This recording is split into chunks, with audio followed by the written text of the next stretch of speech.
सिद्धाणं नमो ऐरियाणं नमो वज्रयाणं नमो लोहिसौवेशाणं ओंकारं बिन्दुसयुक्तं नित्यं जयन्ति योगिनः कामदं मुग्धं च ओंकाराय नमो नमः। अविरलशब्दनोगा प्रक्षाली सकलभूतलमलकलङ्का मुनिविरूपासि तीर्थ सरस्वती हर्तनो दुर्तनाम् अज्ञानां तिन्दानां ज्ञानां जय शलाकया चक्षुं तस्मै श्रीगुरुवे नमः। परम गुरुवे नमः। परम्पराचार्य गुरुवे नमः। शिलपरिवर्धकं धर्मसम्बन्धकं पुण्यप्रकाशकं पापनाशकं शास्त्रं श्रीधर्म के दशलक्षणां देवस्कर्तारा श्री सर्वगदेवता दुस्तरगणधरदेवा प्रतिगणधरदेवा स्तेषां वचनानुसारमासादि कुंकुनाम्ना सरपण्डितञ्जीविरचेतां श्रोतारे सावधानतया शृण्वन्तु। मङ्गलं भगवान् वीरो मङ्गलं गौतमो गणी मङ्गलं कुन्दकुन्दाद्यो जैनधर्मोऽस्तु मङ्गलं सर्वमङ्गलमाङ्गल्यं सर्वकल्याणकारिकं प्रदानं सर्वधर्माणां जैनं जयतु शासिनं जैनं जयतु शासिनं। जिनका परम मन चरित्र जल निधि समान अपार है जिनके गुणों के गणधर न पावे पार बस तेरा विज्ञान जिनके कथन का सार उन सर्वधर सन्मति को वंदना शतवार वंदना शतवार। बोलिए वीतरागी देवशाल गुरु धर्म की 10 लक्षण महापर्व की। आत्मा की परिउपासना करने के महान मंगलकारी पर्युषण पर्वराज जो आत्मा की पावन धरा पर सम्यक्त्व का पुष्प अंकुरित करने का महापर्व है। ऐसे पावन प्रसंगों पर संयम तपस्या और स्वाध्याय की पावन धरा पर विरक्त मुनिराजों के द्वारा आराधित उत्तम समाधिक 10 लक्षण धर्मों की आराधना करते हुए सुख और शांति को प्राप्त किया जा सकता है। ऐसे महान मंगलकारी पर्व हमें अपने आत्म स्वरूप की प्रतीति पूर्वक चारित्र की 10 प्रकार से आराधना करने की प्रेरणा देते हैं। और जो जीव अपने आत्म स्वरूप में अपनापन करता है, जानता है, उसी में स्थिरता करता है, तो उसे ये चारित्र गुण की निर्मल पर्यायें प्रकट होती है।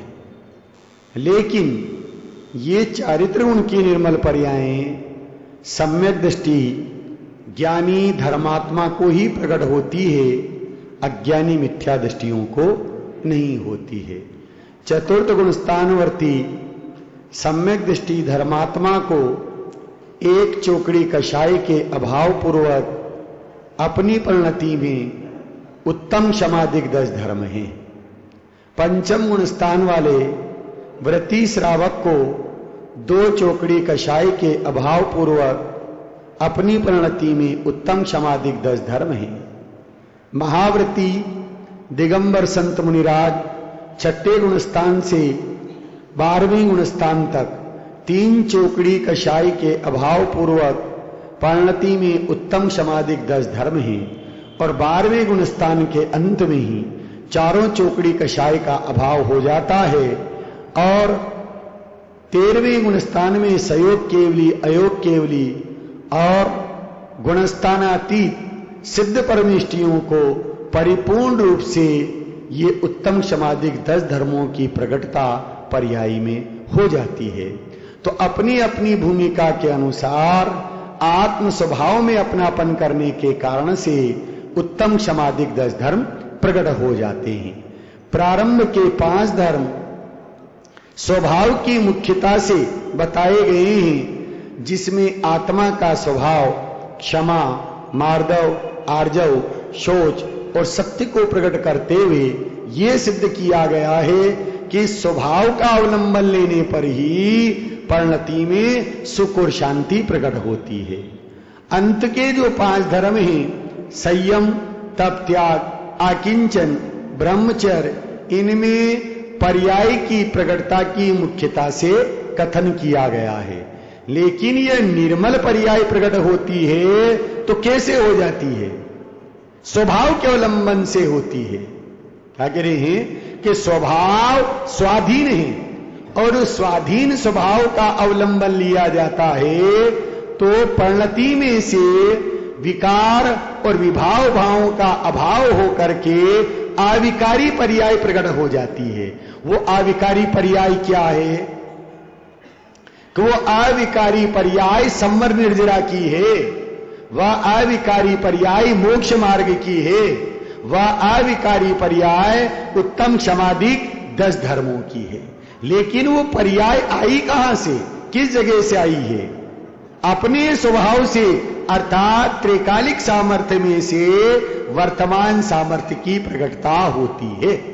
कि त्रिकाली स्वभाव में ऐसी सामर्थ्य है तो उसके आश्रय से वर्तमान में ये निर्मल पर्याय प्रकट हो जाती है। ऐसी निर्मल पर्याय की प्रकटता के लिए आचार्य क्या कहते हैं कि पर्याय का अवलंबन लेने की आवश्यकता नहीं है।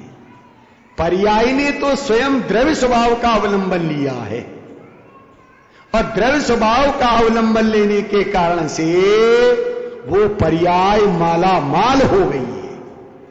अपने अनंत गुणों की निधि को प्राप्त करने से सब जीव माला माल है, कोई दरिद्री नहीं है। किसके कारण से? अपने चैतन्य गुणों की निधि की प्रकटता होने से सभी जीव माला माल है। का कुबेर धन के कारण से श्रीमंत नहीं है, आत्म धन के कारण से श्रीमंत है। भाई साहब, कुबेर को धन के कारण से श्रीमंत कहा जाता है, लेकिन जिनागम क्या कहता है? का कुबेर धन के कारण से श्रीमंत नहीं है, आत्म धन के कारण से प्रत्येक व्यक्ति श्रीमंत है। क्या कह रहे हैं? कौन से धन के कारण से? आत्म धन के कारण से प्रत्येक जीव श्रीमंत है। भाई क्यों? कि आत्मा रूपी धन प्रत्येक जीव के पास में विद्यमान है। कोई जीव ऐसा है जो आत्मा से रहित हो है? कोई जीव ऐसा नहीं है जो आत्मा से रहित हो। भाई प्रत्येक जीव आत्मा ही है और जब आत्मा है तो उसमें चैतन्य गुणों का खजाना विद्यमान है। उस चैतन्य गुण के खजाने की पर्याय में प्रकटता हो जाती है तो वो पर्याय माला माल हो जाती है, कृत्य कृत्य हो जाती है, उसे कुछ करने के लिए नहीं रहता है। आज का महान दिन उत्तम आकिंचन धर्म का है। इस धर्म का दूसरा नाम क्या है? किसी को ख्याल में हो तो बतावें। बहुत बढ़िया, उत्तम अपरिग्रह धर्म का दिन है। कौन सा? उत्तम अपरिग्रह धर्म का दिन है। ये दिन हमें क्या कहता है कि आकिंचन, आ अर्थात चहुं ओर से, आ अर्थात चहुं ओर से, किंचन्य अर्थात निज आत्म वैभव ही परिपूर्ण रूप से मेरे में समाया हुआ है, इसलिए स्वभाव ही आकिंचन्य है। आ अर्थात चहुं ओर से, निश्चय नहीं क्या कहता है कि आ अर्थात चहुं ओर से, किंचन्य अर्थात निज आत्म वैभव ही मेरे में परिपूर्ण रूप से समाया हुआ है, अतः आत्मा आकिंचन धर्म का धारी है, यह निश्चय कहता है। अब व्यवहार क्या कहता है? अकिंचन, आ अर्थात नहीं, किंचन अर्थात किंचित मात्र भी मेरे ध्रुव स्वभाव में पर द्रव्यों का किंचित मात्र भी प्रवेश नहीं है। किनका? कहा? मेरे आत्मद्रव्य में पर द्रव्यों का किंचित मात्र भी प्रवेश नहीं है, ऐसा व्यवहार से कहा जाता है। एक अस्ति का कथन है और एक नास्ति का कथन है। अस्ति यह कहती है कि निस्वभाव का अवलंबन लेने पर अनंत वैभव का धनी ज्ञायक स्वरूपी भगवान आत्मा प्रकट होता है, उसका नाम उत्तम आकिंचन धर्म है। जिस समय उस अनंत वैभव के धनी ज्ञायक स्वरूपी भगवान आत्मा का अवलंबन लिया जाता है, तो परिणति में से पर द्रव्य, पर संबंधी भाव और अपनी परिणति में चलने वाले जो राग द्वेष विकार के परिणाम हैं, उनका सहज में ही अभाव हो जाता है, तो नास्ति से उसे उत्तम आकिंचन धर्म कहा जाता है। अस्ति से स्वरूप लीनता, अस्ति से स्वरूप लीनता और नास्ति से पर द्रव्यों का अभाव। पर द्रव्य में क्या लेना? जो सुबह का पेला बोल अपने चल रहा है, पर द्रव्य के भाव, कर्म का उदय आदि और उनके निमित्त से होने वाले मेरी परिणति में जो विभाव भाव है, उन सबका मेरे द्रव्य स्वभाव में अभाव है, सो नास्ति से उत्तम आकिंचन धर्म है। कि जिसने आकिंचन स्वरूप आत्म स्वभाव को दृष्टि में लिया है, अब उसे सारा जगत कैसा नजर आता है? सारा जगत कैसा नजर आता है भैया?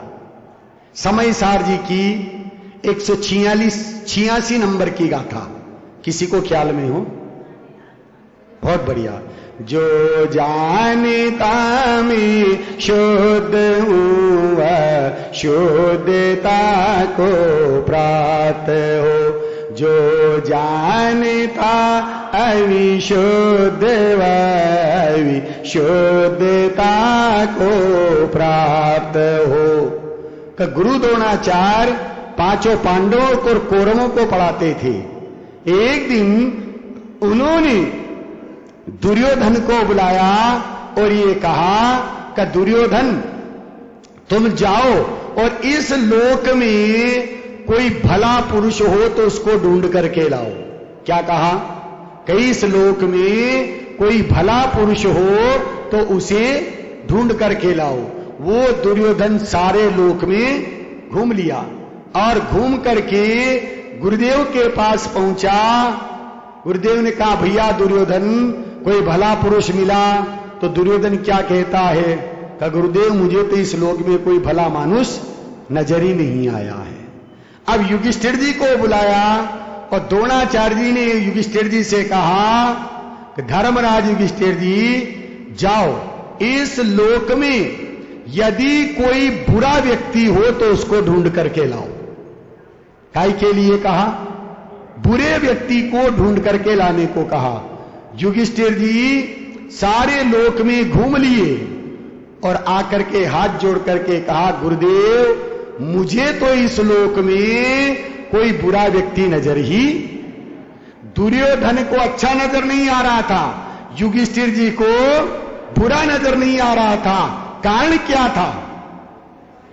ये 186 नंबर की गाथा, जो जानता मैं शुद्ध हूँ शुद्धता को प्राप्त हो, जो जानता अविशुद्ध शुद्धता को प्राप्त हो। अरे युधिष्ठिर जी ने अपने आप को कैसा जाना था? मैं भला हूं, मैं शुद्ध हूं, तो सारा जगत उन्हें कैसा नजर आता था? भला है। उसी प्रकार जिस ज्ञानी धर्मात्मा ने निशुद्धात्म द्रव्य का अवलंबन लिया है, आत्मा का आश्रय लिया है, परिणति में उत्तम आकिंचन धर्म प्रकट किया है, तो आत्मा तो उसे प्रतीति में आता ही है, आत्मा तो उसके वेदन में आता ही है, परंतु समस्त जगतवासी उसे कैसे नजर आते हैं? आत्मा अर्थात बद्दा जीवा भगवान छे और भगवान ठाई जाओ, कैसे नजर आते हैं भैया? जिसने अपने ज्ञान पर्याय में उस ज्ञायक स्वरूपी भगवान का अवलोकन किया, प्रतीति की, अनुभूति की, तो सारा जगत उन्हें कैसा नजर आता है? भैया ये भी भगवान आत्मा है। जिनको भगवान आत्मा नजर आता है वे ज्ञानी धर्मी उत्तम आकिंचन धर्म के धारी हैं। पर में एकत्व बुद्धि और लीनता का अभाव आकिंचन्य है। पर में एकत्व बुद्धि और लीनता का नाम उत्तम आकिंचन्य है, तो स्वलीनता का नाम ब्रह्मचर्य है। इन दोनों धर्मों को क्या कहा जाता है? आकिंचन ब्रह्मचर्य धर्म दश सार है, चौंगति दुखति काणी मुक्ति करतार है। कहीं ने 10 धर्मों का सार कहा जाता है। ये दोनों 10 धर्मों के सार हैं, जो इस चतुर्गति दुख से निकाल करके अविनाशी मुक्ति पद को प्रदान करने वाले हैं। इसलिए कहा है कि स्वलीनता ब्रह्मचर्य है और पर में एकत्व बुद्धि और लीनता का अभाव वो आकिंचन्य है भाई। तो जिसे अस्ति से ब्रह्मचर्य कहा जाता है उसे ही नास्ति से आकिंचन धर्म कहा जाता है। अब आकिंचन धर्म की विरोधी कषाय वो कौन सी है? परिग्रह है। क्या परिग्रह का अभाव सो आकिंचन्य है, या आकिंचन्य के अभाव को परिग्रह कहा जाता है? आकिंचन का अभाव है तो परिग्रह है, और परिग्रह के अभाव को आकिंचन धर्म कहा जाता है। इसलिए इस आकिंचन धर्म का दूसरा नाम उत्तम अपरिग्रह भी है। क्या है? उत्तम अपरिग्रह धर्म है। अब अपरिग्रह, आ मतलब नहीं है, परि मतलब चारों ओर से, ग्रह अर्थात ग्रहण। कौन नहीं है? परद्रव्य के भाव और उनके निमित्त से होने वाले रागादि परिणाम। परिग्रह कितने प्रकार का है? 24 प्रकार का है। 14 प्रकार का अंतरंग परिग्रह है और 10 प्रकार का बहिरंग परिग्रह है। कि ये जो 14 प्रकार का अंतरंग परिग्रह नजर आता कि नहीं आता है? दिखता कि नहीं दिखता है?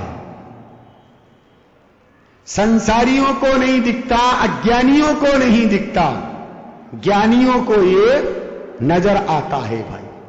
क्या मिथ्यात्व है? क्रोध मान माया लोभ और नो कषाय, हास्य रति रति, शोक भय जुगुप्सा, स्त्री वेद पुरुष वेद नपुंसक वेद, ये 14 प्रकार का अंतरंग परिग्रह है। ये अंतरंग परिग्रह आत्म स्वभाव का घात करता है, पतन करता है। बहिरंग का परिग्रह उस आत्म स्वभाव के नजदीक जाने नहीं देता है। 10 प्रकार का बहिरंग का है। क्षेत्र है, वस्तु है, धन है, धान्य है, इसी प्रकार से द्विपद है, चतुष्पद है, सवारी है, शय्यासन है, कुप्य है और भांड है।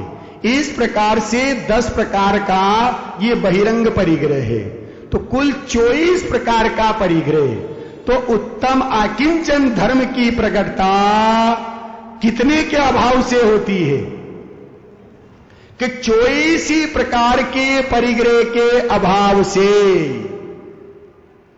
समस्त 24 प्रकार के परिग्रह का अभाव होता है तो परिणति में उत्तम आकिंचन धर्म प्रकट होता है। चपला सम चपल निहार लक्ष्मी संसार हे कुलटा नार नहीं कहीं जमती यह छोड़ सुकुल भर तार नीच सो रमती छाया माया सी एक पकड़ कर टेक जो गए अनेक छाव सम ढलती पर यह न किसी के साथ पेड़ भर चलती इसको जो लोग भी सारे वह भ्रमते जग में सारे इससे जो हुए किनारे तज भ्रवर भ्रम मुक्ति सुधारे जीर्ण सम तन धन माल छोड़ तत्काल आस जग टाल चल पड़े वन को आकिंचन धर्म समाल शुद्ध कर मन को मुनि छोड़ जगत का वास त्याग सब आस धरे सन्यास मोक्ष अधिकारी 10 लक्षण धर्म विचार जीव संसारी। भैया मोक्ष का अधिकारी कौन है? किसे मोक्ष का अधिकारी कहा है? कि जिसके वाही में 24 प्रकार के परिग्रह का अभाव हो गया है और अंतर में जिन्होंने निचैतन्य गुण का धारी अखंड ज्ञायक स्वरूपी भगवान आत्मा का अवलोकन किया है, ऐसे दिगंबर संत मोक्ष के अधिकारी हैं। वे मोक्ष को प्राप्त करते हैं। भाई यहां परिग्रहधारियों की बात नहीं है। भाई जिन्होंने अपरिग्रह को कि दिगंबर संत मुनिराज अपरिग्रह महाव्रत के धारी होते हैं, पर समय सार जी ने उन्हें परिग्रही कहा है। सवेरे लिया था हमने, क्यों कहा है, क्या कारण है? परि अर्थात उन्होंने चारों ओर से ग्रह किया है, ग्रहण किया है। किसको? अपने आत्मा को ग्रहण किया है, इसलिए सच्चे परिग्रही वो ही है। क्या कह रहे हैं? क्या उन्होंने चारों ओर से अपनी शुद्धात्मा को ग्रहण किया है, ज्ञायक स्वरूपी भगवान आत्मा को ग्रहण किया है, इसलिए वो परिग्रही हैं। और ऐसे दिगंबर संत ही मोक्ष के अधिकारी हैं। दिगंबर संत मुनिराज ही मोक्ष के अधिकारी हैं, अर्थात वो अब एक पेड़ी और चढ़ करके मोक्ष महल में प्रवेश करने वाले हैं। भाई बनारसीदास जी क्या कहते हैं? भाई कैसे होते उत्तम आकिंचन धर्म के धारी? स्वार्थ के साचे पर मारत के साचे चित साचे साचे बेन कहू जेन मती है काहू से विरोध नाई पर्याय बुद्धि नाई आत्म गवेशी न ग्रस्ती न यति है अरे रिद्धि सिद्धि व्रति दिखे घट में प्रगति सदा अंतर लक्ष्मी सो अजासी लशपति है दास भगवंत को उदास र जगत सो अरे दास भगवंत को उदास र जगत सो सुखी सदैव ऐसे जीव सम कीती है सुखी सदैव ऐसे जीव सम कीती है। कौन सुखी है भाई, कौन समझी? इधर तो कहा मोक्ष के अधिकारी दिगंबर संत मुनिराज हैं, और यहां बनारसीदास जी कह रहे हैं सुखिया सदैव ऐसे जीव समकीती है कि सम्यक दृष्टि ज्ञानी धर्मात्मा है। उसकी परिणति कैसी है कि जो हर आत्मा में परमात्मा को देखता है। ध्यान से सुनना, देखो, जो हर आत्मा में परमात्मा को देखता है, हर परमात्मा में जो निज आत्मा को देखता है वो समकीती है भाई। थोड़ा आगे किसके भाई, कौन है समकीती?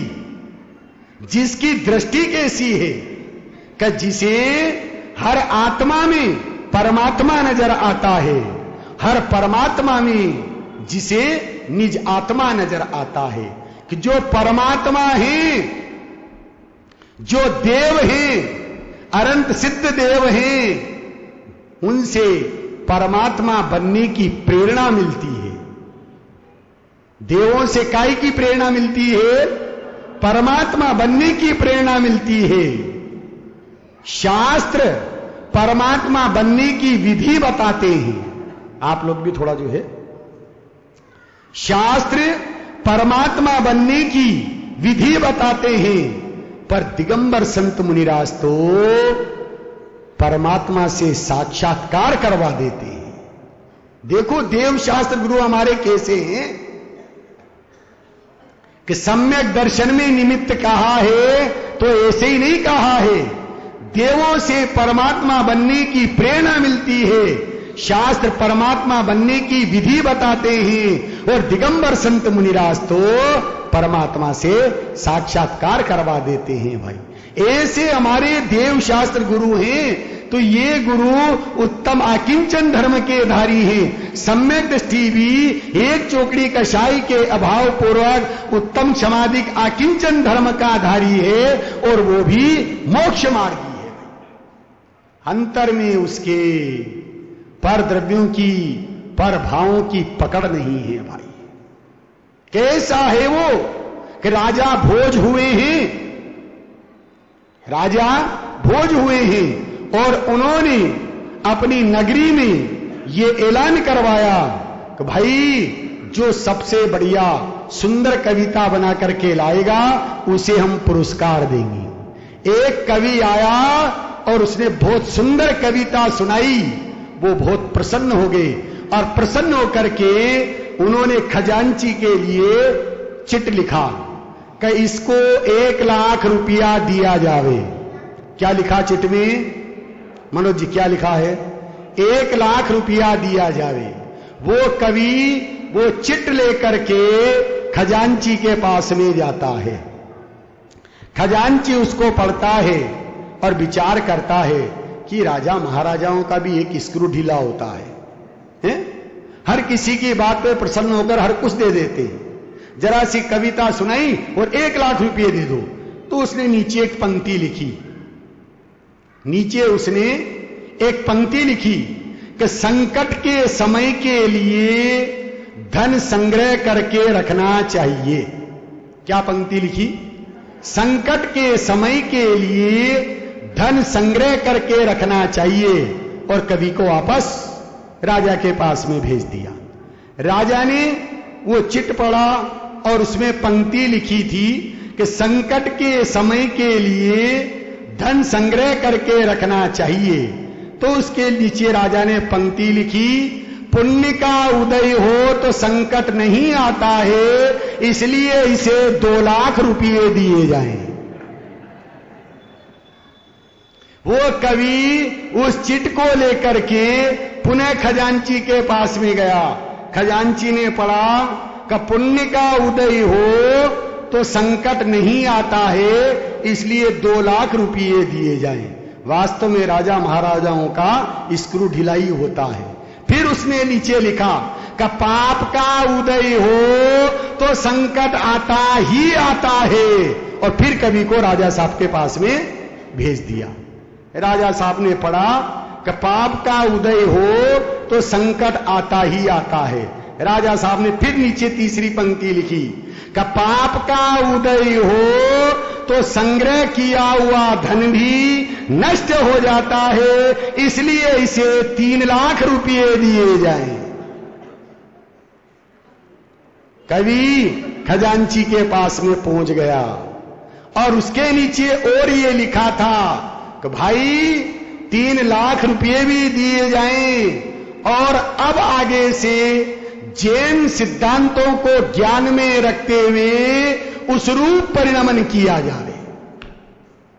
क्या संदेश लिखा राजा ने कि जैन सिद्धांतों को ज्ञान में रखते हुए उस रूप परिणमन किया जाए। देखिए ज्ञानियों की दृष्टि, ज्ञानियों का परिणमन, तो भैया जो सम्यक दृष्टि धर्मात्मा हैं, दिगंबर संत मुनिराज हैं, उनकी परिणति कैसी होती होगी भैया? क्या उनकी परिणति जगत से न्यारी होती है भाई? आहा। पर निंदा त्याग कर मन में वैराग धर, क्रोध मान माया लोभ चारों परिहारे रे। पर निंदा त्याग कर क्रोध मान माया लोभ चारों परिहार रे। हृदय में तोष दर समता सो सिर दर, धर्म का भेद लो खेद में न पर रे। कर्म का मंशी खोए मुक्ति का पंथ जोए, सुगति के बीज बोए दुर्गति से डरे रे। अरे एते सब काज होई बार बार कहूं तोई, अरे एते सब काज होई बार बार कहूं तोई। नहीं तू सिधार तूनी गोद तेरो घर रे, नहीं तू सिधार तूनी गोद तेरो घर रे। क्या कहते हैं भाई कि ये जिनागम की बात किसी की पर की निंदा करने के लिए नहीं है भाई। कषायों का अभाव है, धर्म रूप परिणमित होवे, वो तत्व ज्ञान के अर्जन से जो है परिणामों में समता भाव प्रकट होवे, और ऐसे समता भाव पूर्वक स्वभाव के अवलंबन से कर्म का क्षय होता है और वो मुक्ति मार्ग में प्रवर्तन करता है। तो ज्ञानी ये कहते हैं ऐते सब काज करे, इतना कार्य करे तो ठीक है, नहीं तो ना ही तू सिदार, तू हेड ऑफ द डिपार्टमेंट, कहां से आए हैं और कहां चले जाएंगे? निगोद में चले जाएंगे भाई। इसलिए क्या कह रहे हैं कि ऐसा उत्तम आकिंचन धर्म का पावन प्रसंग है, और इस पावन प्रसंग पर यदि अपरिग्रह स्वरूप निशुद्धात्मा का अवलंबन नहीं लिया और बाही में पर पदार्थों के प्रति एकत्व ममत्व बुद्धि का अभाव नहीं किया, तो हमारी परिणति में उत्तम आकिंचन धर्म प्रकट होने वाला नहीं है भाई। अरे जिन ज्ञानी धर्मियों की दृष्टि स्वभाव पर हो जाती है, अरे वो ग्रस्त दशा में भी कैसे रहते हैं कि ज्ञानी रहे परिवार में, परिवार उनमें है नहीं, ज्ञानी रहे संसार में, संसार उसमें है नहीं भाई। देखिए ज्ञानियों की परिणति, 2 लकड़हारे थे पर ज्ञानी पति पत्नी दोनों, और जिनका नाम रांका और बांका था। आप दोनों संतोषमय जीवन व्यतीत करते थे। एक बार वो लकड़ियां काटने के लिए जंगल जा रहे थे, आगे आगे रांका था, पीछे बांका थी, अर्थात आगे आगे पुरुष था और पीछे उसकी पत्नी थी।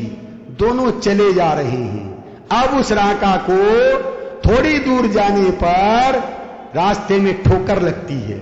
उसने विचार किया, करे मेरे ठोकर लगी है, अन्य दूसरे को नहीं लगे, इसलिए इस पत्थर को उखाड़ देना चाहिए। उसने पत्थर को उखाड़ करके फेंकना चाहा। उस पत्थर के नीचे से स्वर्ण की मोहरों का जो है कलश निकल गया। काय की मोहरें थी? स्वर्ण की मोहरें थी भाई। अब पत्थर तो उसने फेंक दिया, किंतु उस स्वर्ण की मोहरों के कलश के ऊपर वो धूल डालता है, मिट्टी डाल करके उसे बराबर करता है। क्यों करता है? कि भाई स्त्री को स्वर्ण से बहुत स्नेह होता है, इसलिए वो मेरी पत्नी आ रही है न जाने उसको राग उत्पन्न हो जाए इसके प्रति, इसलिए उसके ऊपर मिट्टी डाल करके उसे बराबर कर देता है। दूर से बांका ने ये दृश्य देखा और दृश्य देख करके जब पास में आई तो पूछा, करे प्रभु ये आप क्या कर रहे थे रास्ते में, क्या बात हो गई? कि नहीं कुछ नहीं हुआ, वो तो मेरे ठोकर लग गई थी इसलिए दूसरों को नहीं लगे, अतः मैंने वो पत्थर जो है उखाड़ करके फेंक दिया है। नहीं आप और कुछ भी कर रहे थे? कि नहीं कुछ नहीं कर रहा था। आप झूठ बोल रहे हैं, आप सत्य बात बतावें मेरे को। देखो ऐसा है कि उस पत्थर के नीचे स्वर्ण की मोहरों का, अशरफियों का एक कलश निकला था। मैंने सोचा कि स्त्रियों को इससे बहुत राग होता है स्वर्ण से, इसलिए उसके ऊपर मिट्टी डाल रहा था। तो पत्नी क्या कहती है, अरे प्रभु क्या आप भी मिट्टी के ऊपर मिट्टी डाल रहे थे? क्या आप भी मिट्टी के ऊपर मिट्टी डाल रहे थे? ये है ज्ञानियों की परिणति, ऐसी होती है ज्ञानियों की दृष्टि कि जिन्हें स्वर्ण नजर नहीं आता है, जिन्हें मिट्टी नजर आती है। उसी प्रकार से जो उत्तम आकिंचन धर्म के धारी हैं, जिन्होंने निशुद्धात्म द्रव्य का अवलंबन लेने पर परिणति में उसका अवलोकन किया है, तो जगत के जितने भी पदार्थ हैं, पर द्रव्य हैं, वो सारे पर द्रव्य उन्हें कैसे नजर आते हैं?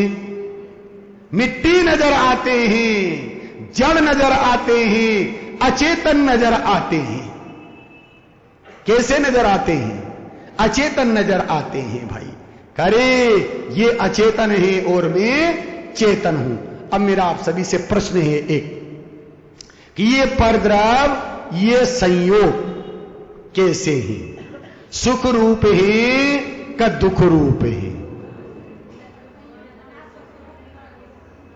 हां भाइयों में से दे जवाब देंगे। ये संयोग सुख रूप है कि दुख रूप है? क्या बात है, बहुत बढ़िया। कि ये संयोग ना सुख रूप है ना दुख रूप है। तो फिर संयोग क्या है? ही है, उपादेय है का ज्ञेय है? क्या है? बहुत बढ़िया।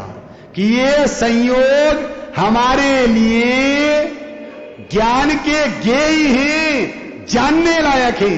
संयोग ना सुख रूप है ना दुख रूप है, ना हेय है ना उपादेय है। क्या है?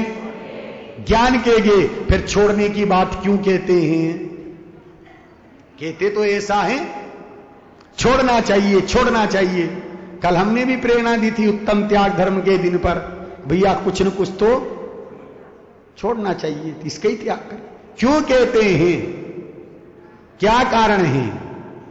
पर द्रव्य अर्थात संयोग ज्ञान के ज्ञेय हैं, पर छोड़ने के लिए इसलिए कहते हैं कि इनके प्रति जो संयोगी भाव अर्थात एकत्व ममत्व का जो परिणाम है, उसे छोड़ने के लिए कहते हैं। और वो परिणाम छूटता है तो संयोग स्वयं छूट जाते हैं, छोड़ना नहीं पड़ते हैं। तो संयोग ज्ञान के ज्ञेय हैं। अब ये जो संयोग है, पर द्रव्य है, ये कौन सा तत्व है? बहुत बढ़िया। कि ये जो संयोग है, ये कौन सा तत्व है? अजीव तत्व है, अर्थात पुद्गल द्रव्य है। कौन सा द्रव्य है? पुद्गल द्रव्य है। अब भाइयों से प्रश्न है कि ये जो संयोग है, ये संयोग कौन सा भाव है? थोड़ा सोच करके जवाब देना भाई। ये जो संयोग है, ये जीव के 5 भावों में से कौन सा भाव है? अच्छा चलो बहनों में से जवाब दो। है? बहुत बढ़िया भाई साहब। ओदैक भाव तो राग द्वेष के परिणाम है, संयोगी भाव ओदैक भाव है। यहां तो संयोगों की बात है कि ये संयोग ना औपशमिक भाव है, ना शौपशमिक है, ना शायिक है, ना औदयिक है, और ना कोई से ही भाव नहीं है। ये तो जीव ने मान लिया है कि ये संयोग और पेशा 10वां प्राण है, मान लिया है, मान्यता में है, बाकी जीव का कोई सा भी भाव नहीं है। अब ये संयोग, महिलाओं से प्रश्न है, अब ध्यान से सुनना, ये अनादि अनंत है, अनादि शांत है, सादी शांत है कि सादी अनंत है? 4 बातें, फिर ध्यान से सुनो, सुन करके जवाब देना। फिर ये संयोग अनादि अनंत है, अनादि शांत है, सादी शांत है और सादी अनंत है। कैसे हैं? अब एक माताजी बता रही हैं अनादि शांत, और एक माताजी कह रही हैं सादी शांत। अब किसकी बात माने भाई? कैसे हैं? थोड़ा विचार करके जवाब दो कि ये संयोग कौन सा द्रव्य है? पुद्गल द्रव्य है। कौन सा तत्व है? अजीव तत्व है। तो इस अपेक्षा से क्या ठहरा? अनादि अनंत है, अनादि अनंत है, संयोग अनादि अनंत है। लेकिन मेरी अपेक्षा, किसकी अपेक्षा लेना है? मेरी अपेक्षा वर्तमान में जो मुझे प्राप्त है वो कैसे हैं? सादी। आपकी बात बिल्कुल सही है कि वर्तमान में जो मुझे प्राप्त हुए हैं वो सादी शांत हैं, यही प्राप्त हुए हैं और यही छूट जाएंगे भाई। तो जिनागम कहता है कि जो यही छूटने वाले हैं उन्हें अभी से श्रद्धा में छोड़ दो। श्रद्धा ये बना लो कि परद्रव्य के भाव और इनके निमित्त से होने वाले जो विभाव परिणाम हैं उनका मेरे आत्म स्वभाव में प्रवेश नहीं है। इसी का नाम नास्ति से उत्तम अकिंचन धर्म है। और अनंत गुणों का वैभवधारी ज्ञायक स्वरूपी भगवान आत्मा, उसका अवलंबन लेना और उस वैभवशाली आत्मा की महिमा अपनी पर्याय में प्रकट होना, इसका नाम निश्चय से उत्तम अकिंचन धर्म है। अस्ति से उत्तम अकिंचन धर्म है। ये बालक हमसे कल कह रहा था प्रवचन के पश्चात कि पंडित जी आप थोड़ी लंबी कहानियां सुनाया करो, आप एक आधी सुनाते थोड़ी 2-5 सुनाया करो। उन्होंने कहा भाई हम यहां कहानियां सुनाने के लिए नहीं आए हैं, लेकिन आज मैं आपको थोड़ी 10 मिनट की कहानी सुना रहा हूं। लेकिन प्रत्येक जो यहां बैठे हुए हैं उनसे मैं प्रश्न पूछूंगा। इस कहानी को बड़े ध्यान से सुनना और इस कहानी में से क्या गंभीर अध्यात्म जो है निकलता है उसको हमें पकड़ना है। का उत्तम अकिंचन धर्म के पावन प्रसंग पर किंचित मात्र भी पर पदार्थ पर द्रव्य उनके भाव मेरे नहीं है तो मेरा कौन है? वो ज्ञायक मेरा है। बस उसमें अपनापन करने के लिए, उसको जानने के लिए इस कहानी को सुनना। देखो का एक राजा था, उसका नाम चेतन सिंह था। एक राजा था बेटे, उसका क्या नाम था? उसका नाम चेतन सिंह था। उसका जो राज्य मध्य क्षेत्र, आपका मध्य प्रदेश नहीं, उसका राज्य मध्य क्षेत्र था। और उसका मंत्री ज्ञान सिंह था।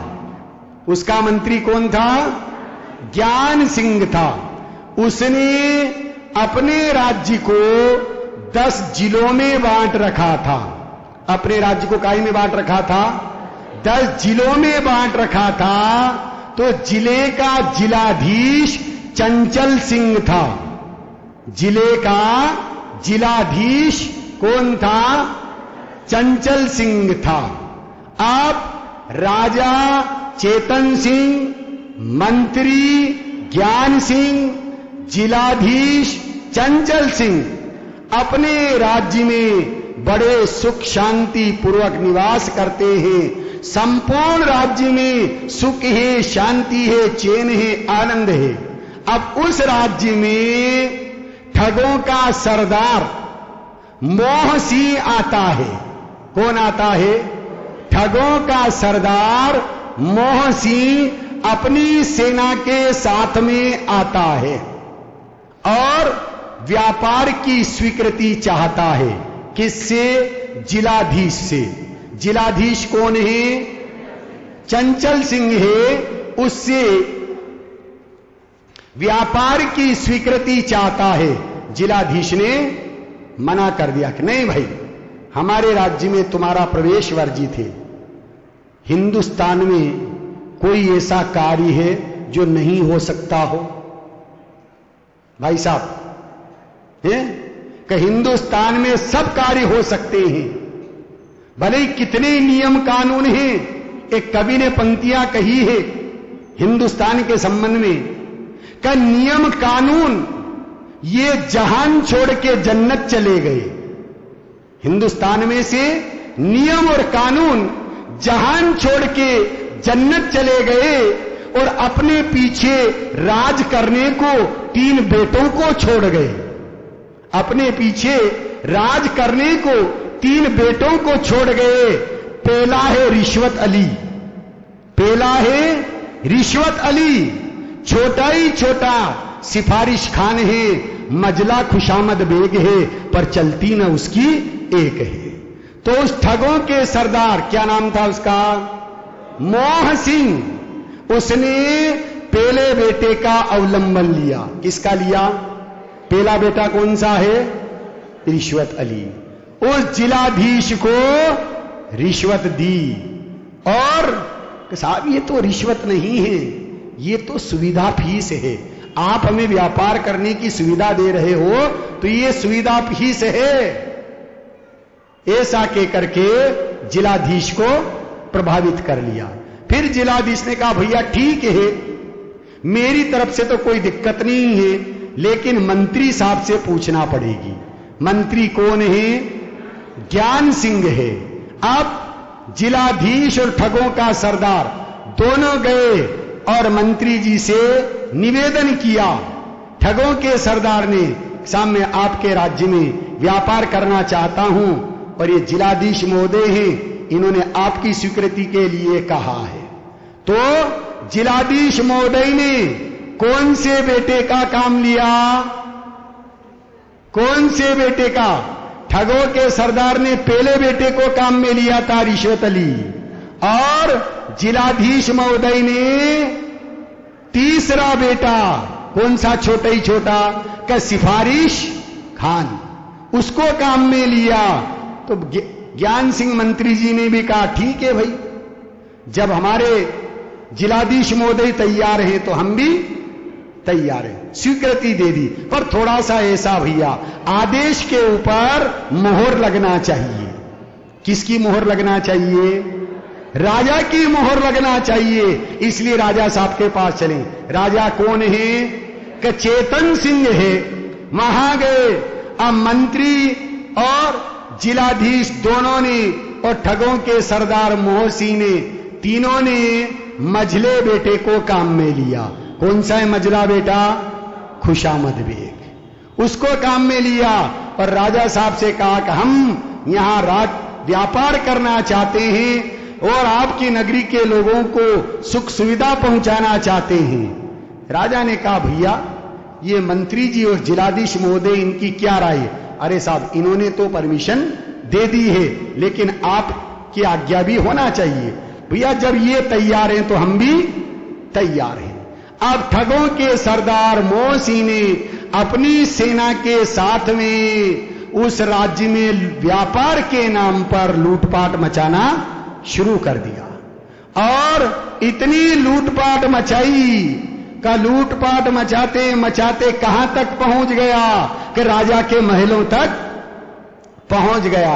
अब राजा ने देखा, करे जिसे मैंने व्यापार करने की स्वीकृति दी थी वो तो मेरे नगरवासियों को लूटता हुआ मेरे तक आ गया है, पर नहीं, मैं इसे यहां से भगा करके रहूंगा।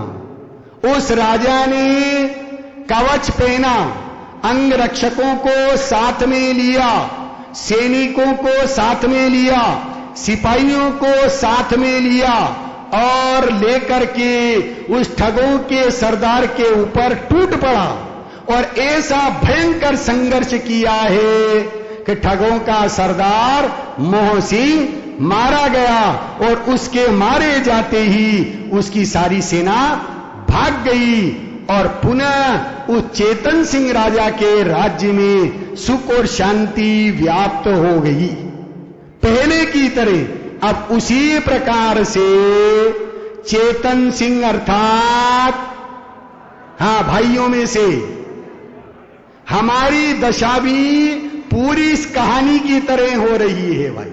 चेतन सिंह अर्थात राजा कौन? बाबूजी, आत्मा। बहुत बढ़िया, बिल्कुल सही है। गायक स्वरूपी भगवान आत्मा ये चेतन सिंह राजा है। अब राज्य क्या है उसका? महिलाओं में से बोलिए साहब, राज्य का मतलब क्या है? बहुत बढ़िया, बिल्कुल सही जवाब है, बहुत सुंदर। ये देह है, शरीर है, ये उसका राज्य है भाई। अब इस चेतन सिंह राजा का मंत्री कौन है? ज्ञान सिंह अर्थात ज्ञान गुण, ज्ञान गुण की जानने वाली पर्याय। आप इस राज्य को 10 जिलों में बांट दिया है, तो 10 जिलों का मतलब क्या है? 10 प्राण। बहुत बढ़िया, बिल्कुल सही है। इस राज्य को 10 जिलों में बांट दिया है, तो 10 जिले अर्थात 10 प्राण। और जिलाधीश चंचल सिंह, इसका मतलब मन। बहुत बढ़िया, मन ये जिलाधीश है। अब ठगों का सरदार मोह सिंह अर्थात मोहिनी कर्म में भी दर्शन मोहिनी और दर्शन मोहिनी में भी मिथ्यात्व। बहुत बढ़िया, ये मिथ्यात्व ठगों का सरदार। अब इसकी सेना कौन है? इसकी सेना कौन है? 5 पाप 4 कषाय, ये सब इसकी सेना है भाई। अब यहां आया अर्थात मेरी परिणति में था, तो अनादि से आत्मा का घात कर रहा था चैतन्य निधि को, ये ठगों का सरदार मिथ्यात्व लूट रहा था।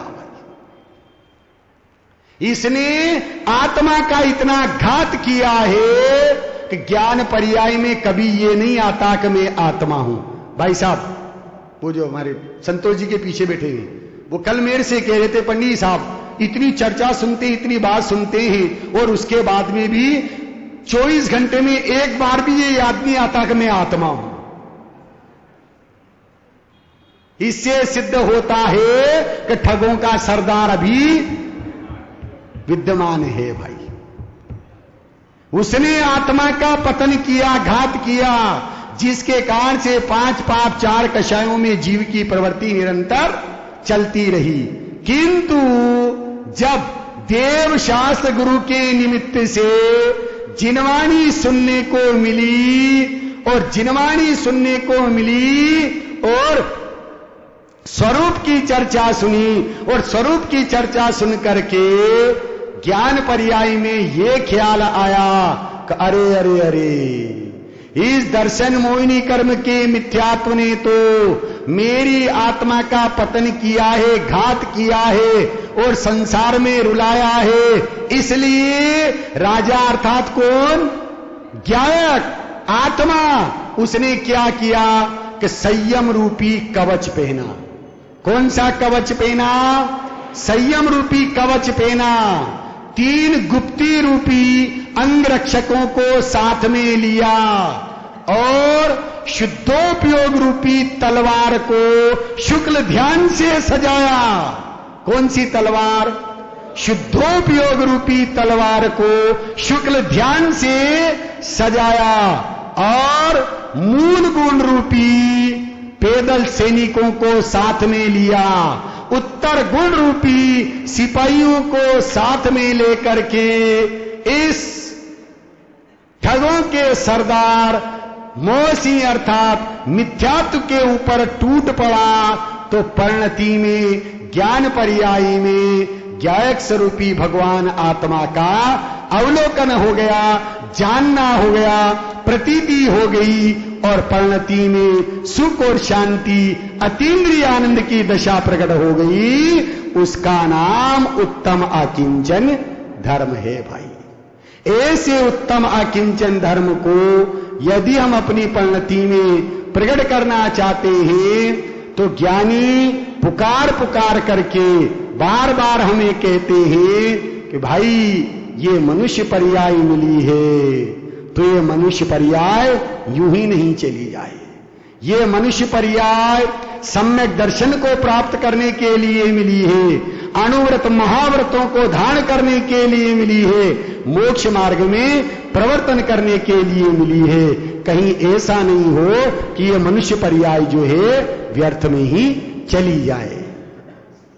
पद है, ध्यान से सुनना जरा थोड़ा और शब्दों की तरफ ध्यान देना। ये न समझो कि नर भव पा बिगड़ जाएंगे, ये न समझो कि नर भव पा बिगड़ जाएंगे, पाके सम्यक यहीं पर हम सुधर जाएंगे, पाके सम्यक यहीं पर हम सुधर जाएंगे। ये न समझो कि नर भव पा बिगड़ जाएंगे, द्रव्य दृष्टि का विषय माना हमने, द्रव्य दृष्टि का विषय माना हमने, अनुभूति की पर्याय में द्रव्य पाएंगे, अनुभूति की पर्याय में द्रव्य पाएंगे। ये न समझो कि नर भव पा बिगड़ जाएंगे, नहीं प्रमत अप्रमत जाना हमने, नहीं प्रमत अप्रमत जाना हमने, शुद्ध ज्ञायक को ही ध्यान करके सुधर जाएंगे, शुद्ध ज्ञायक को ही ध्यान करके सुधर जाएंगे। ये न समझो कि नर भव पा बिगड़ जाएंगे, सिद्धि समानि परम पद निश्चय उरलाओ, सिद्धि समानि परम पद निश्चय उरलाओ, द्रव्य दृष्टि से ही पर्याय को सजाएंगे, द्रव्य दृष्टि से ही पर्याय को सजाएंगे। ये न समझो कि नर भव पा बिगड़ जाएंगे। ज्ञाय कहता है कि ज्ञायक को एक क्षण ध्याओ, ज्ञाय कहता है कि ज्ञायक को एक क्षण ध्याओ। ज्ञायक ही रहता है यह पाएंगे, ज्ञायक ही रहता है यह पाएंगे। ये न समझो कि नर भव पा बिगड़ जाएंगे। पाके सम्या तो यहीं पर हम सुधर जाएंगे। पाके सम्या तो यहीं पर हम सुधर जाएंगे। सभी जीव उस ज्ञायक स्वरूपी भगवान आत्मा को अपनी दृष्टि का विषय बनाएं, श्रद्धा का श्रद्धेय बनाएं, ज्ञान का ज्ञेय बनाएं, ध्यान का ध्येय बनाएं, चारित्र की चर्या का विषय बना करके अपनी परिणति में वीतराग दशा को प्रकट करें, उत्तमा किंचन धर्म को प्रकट करें। इस मंगलमयी भावना के साथ में अभी की बात को विराम देता हूं। ओम शांति।